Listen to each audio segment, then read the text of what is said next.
Hello ગાય જય રૂપાજી બધા મિત્રોને કેમ છો બધા મજામાં રહેશો અમે નવા બ્લોગમાં તમારું હાર્દિક સ્વાગત છે. અને આજે છે રવિવાર અને મારો બ્લોગ ચાલુ કર્યો છે એટલે શું કરે છે અમારા મેડમજી ચાલો તમને બતાવું.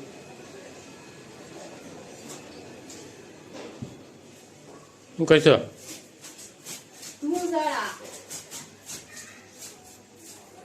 જય બાવજી મિત્રો, કેમ છો બધા? મજામાં જ હશો. અમારા વ્લોગ જોતા હોય મજામાં જ હોય. અને આપણી રૂમ જુઓ તો રૂમ ઝાડા કેટલા થઈ ગયા. અહીંયા તમને ઝાડું દેખાય? બહુ ઝાડા થઈ ગયા. થોડીક સાફ સફાઈ કરી નાખું. રવિવાર છે આજે અને આખી રજા છે અને તો કીધું થોડીક રૂમ સાફ કરી નાખું. અને આપણો પંખો જો 8 દિવસથી સાફ નથી કર્યો. પંખો પણ સાફ કરવાનો છે અને અમારા રૂમમાં તને ઉંદર ઘૂસી ગયો છે. ક્યાં? તો એને આવું મોટું શું કહેવાય દર કરી દીધું. હા, તમને બતાવી દઉં. જો અહીંયા જો કેટલી બધી આ જો આનું શું કહેવાય, આવું ખાડો કરી નાખ્યો અને આટલો બધો ઉકેરો કાઢી દીધો છે. તો આપણે રૂમની સાફ સફાઈ કરી નાખ્યું ને એ તો ત્યાં હશે જ છે એવડો દર એટલે કર્યું હોય. સારું તો પછી કન્ટિન્યુ અમારા બ્લોગમાં બનાવી રહેજો અને મોયા જ રવિવાર છે સ્પેશિયલ. હેલો ફ્રેન્ડ્સ, આપણે પિઝા બનાવવાના છે અને પિઝા માટે આપણે પિઝા બેઝ લીધા છે. તો તેની સામગ્રી તમને બતાવી દઉં શું શું એમાં આવે. પિઝા મસાલો અને પેપ્રિકા ચીલી ફ્લેક્સ, બીજું છે ઓરેગાનો, આ છે ડુંગળી, રેડ ટામેટા અને કેપ્સિકમ અને મોઝરેલા ચીઝ અને આ છે પિઝા બેઝ. તો આપણે પિઝા બનાવવાનું ચાલુ કરીએ. અને આ પિઝા સોસ આવી રીતના આપણે પિઝા બેઝ ઉપર હે ને સોસ લગાવી દેવાનો. Pizza sauce most of pizza માટે મોઝરેલા જ વાપરવામાં આવે છે. સોસ નહીં, ચીઝ.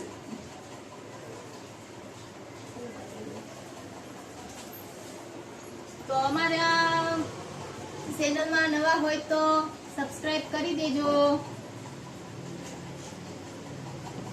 અમારા ગડ્ડુભાઈ પણ મને મહેનત કરાવે છે કેમ કે પિઝા બનાવવામાં છે ને બહુ વાર લાગે છે. એટલે ગડ્ડુભાઈ મને મહેનત કરાવે છે. ને આપણે ઓવન નથી, આપણે કઢાઈમાં જ તે બનાવવાના છે પિઝા. તો આપણે એના માટે મીઠું ગરમ કરવા મૂકી દીધું છે.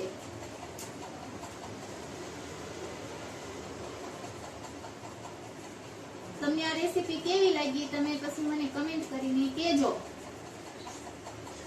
તમે કમેન્ટ કરતા નથી, આપણું કમેન્ટ બોક્સ ખુલ્લું જ છે.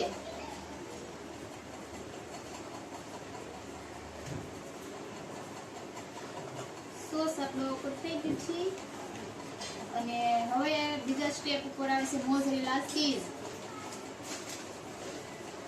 એમ પણ બાળકોને બહુ પસંદ હોય છે. ચીઝ તમારે જેટલું નાખવું એટલું નાખી શકો છો. અમારા ગડુભાઈને તો બહુ ભાવે. ગડુભાઈ ચીઝ ભાવે કે નહીં? હા, એને બહુ ભાવે એટલે એના માટે એ પિઝા તૈયાર કરે છે. તો જોજો એ કેટલું ચીઝ નાખે છે.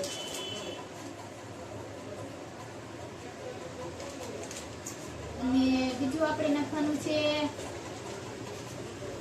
કેપ્સિકમ.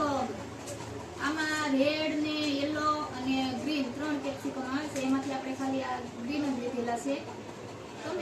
તમને જેવું સારું લાગે એવું આમાં ઉમેરી શકો છો. મકાઈના દાણા પણ ઉમેરી શકાય, બીજું ગાજર પણ ઉમેરી શકાય, કોબીજ પણ ઉમેરી શકાય. તમારે જેવી રીતના પિઝા ખાવો હોય એવી રીતના તમે ઉમેરી શકો છો બધી વસ્તુ. ગડુભાઈ તો રેડી કરી નાખ્યું છે. ટમેટા નાખું છું.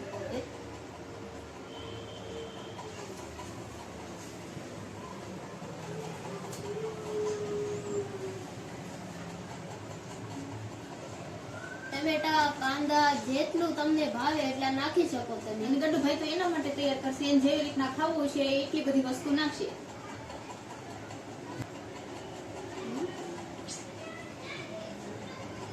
બોલતા રહેજો. ટમેટા નખાઈ જશે. હવે હું કેપ્સિકમ નાખીશ. કેપ્સિકમ પણ તમારી રીતે તમારા સ્વાદ પ્રમાણે નાખી શકો.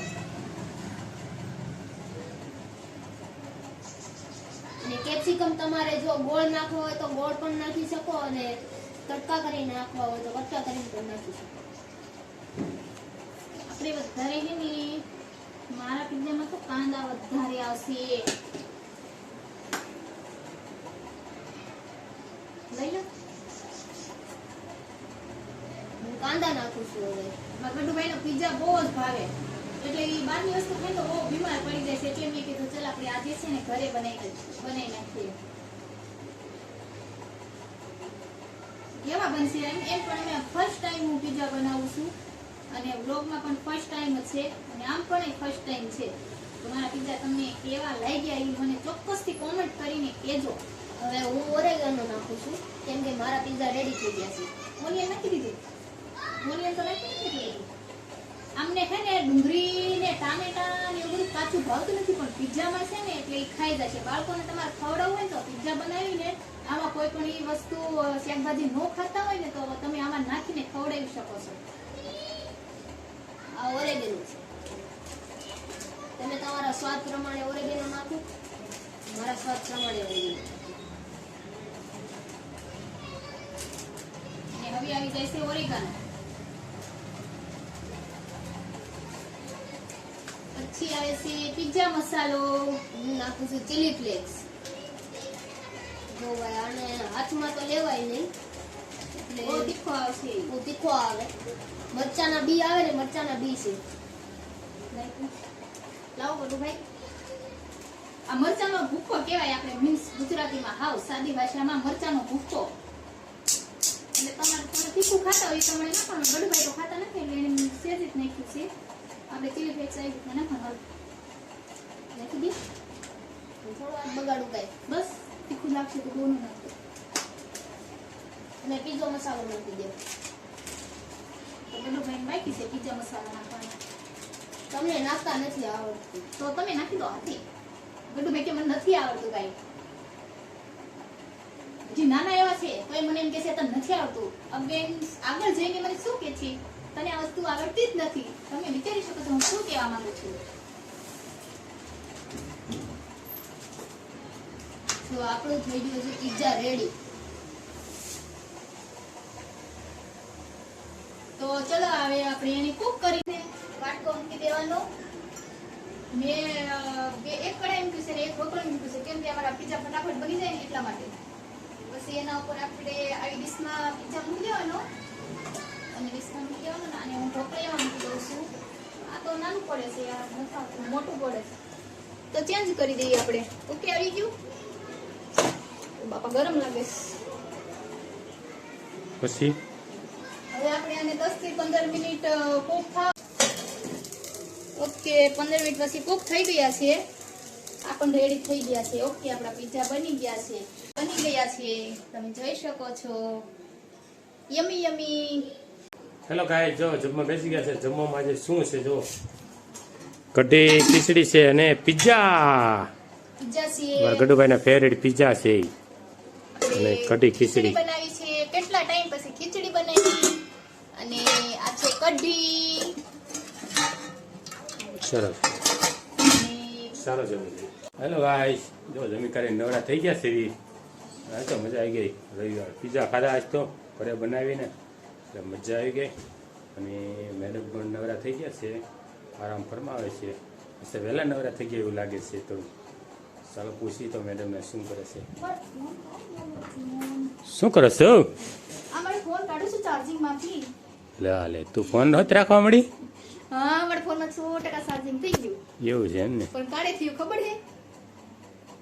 હવા બપોરનો મૂક્યો તો ને તો અત્યારે 100% થયું. એટલો બધો મારો ફોન સારો છે. ઓહો, સારો કહેવાય. મારી ભાષા કેવી લાગે છે? બહુ સારી લાગે. હા, ગોરાહી આવ્યા ગોરાહી. મારા ફોનમાં કેવું આવે ખબર છે? કેવું આવે? જો આપણા ફોનમાં આવું આવે. શું આવડે? આવડે નહીં એલા તો બાપા. કાવડે આવે જો આમાં ચીકુ બીબી ફોટો છે. હમ. સરસ લ્યો. જો ચીકુ બીબી. સરસ સરસ સરસ. આજે આપણે મસ્ત મજાના પિઝા ખાધા છે અને પિઝા ખાઈને બહુ મજા આવી ગઈ ને કઢી ખીચડી કેટલા ટાઈમ પછી કઢી ખીચડી વ્લોગમાં તમે ભાળી નથી ને અને વાળી નથી એમ નથી કહેવાનું સેવ નથી. એટલે મારે કહેવાનો મતલબ એમ થાય છે કે તમે વ્લોગમાં કોઈ દી ખીચડી ખાતા જોયા જ નતા ને કઢી ખીચડી આજે પહેલી વાર પહેલી વાર જ બનાવી. હું તો બનાવતી છો કેટલી વાર પણ વ્લોગમાં પહેલી વાર આવી.